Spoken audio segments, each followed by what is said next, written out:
ស្នេហ៍ដោយមិនបាច់វាចាតើយុវវ័យឆ្ងល់ទេធ្វើបែបណាទើបអាចបង្ហាញអ្នកដទៃពីក្តីស្រឡាញ់ដោយមិនបាច់បកស្រាយនោះអ្នកអាចប្រើសកម្មភាពដើម្បីសម្ដែងនូវសេចក្តីស្រឡាញ់បានដោយមិនចាំបាច់និយាយថាបងស្រឡាញ់អូននោះទេបើចង់បង្ហាញនូវក្តីស្នេហ៍ដល់នារីឲ្យដឹងនោះ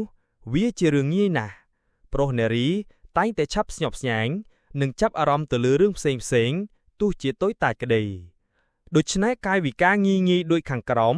ពិតជាអាចជួយអ្នកបង្ហាញនូវក្តីស្នេហ៍បាន 1. ចំណាយពេលមានតម្លៃមានទ្រឹស្ដីមួយនិយាយថាទៅកន្លែងណាមិនសំខាន់ទេ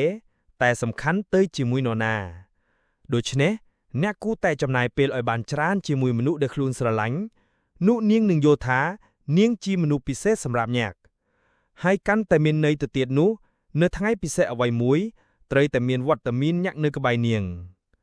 2. យកចិត្តទុកដាក់ពេលដែលនាងនិយាយកុំគ្រាន់តែស្ដាប់ឲ្យសោះតែសំខាន់ត្រូវយល់ពីអ្វីដែលនាងចង់មានន័យផងជាពិសេសនៅពេលដែលនាងមានបញ្ហា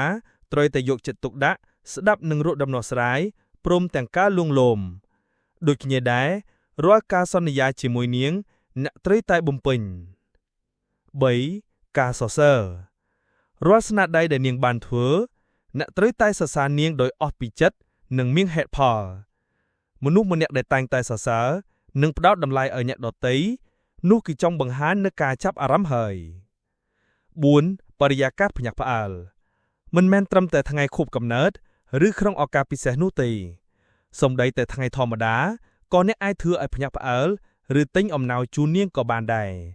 តែមុននឹងជូនអ្វីមួយដល់នាងអ្នកគួរតែឆ្វេងយល់ឲ្យបានច្បាស់ពីអ្វីដែលនាងចូលចិត្ត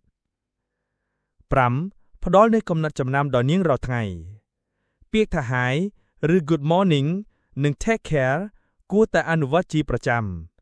អ្វីដែលមិនគួរភ្លេចនោះគឺត្រូវខលទូរស័ព្ទទៅនៅខណៈដែលនាងនឹកស្មានមិនដល់ជាពិសេសការផ្ញើសារទូរស័ព្ទត្រូវធ្វើជាប្រចាំ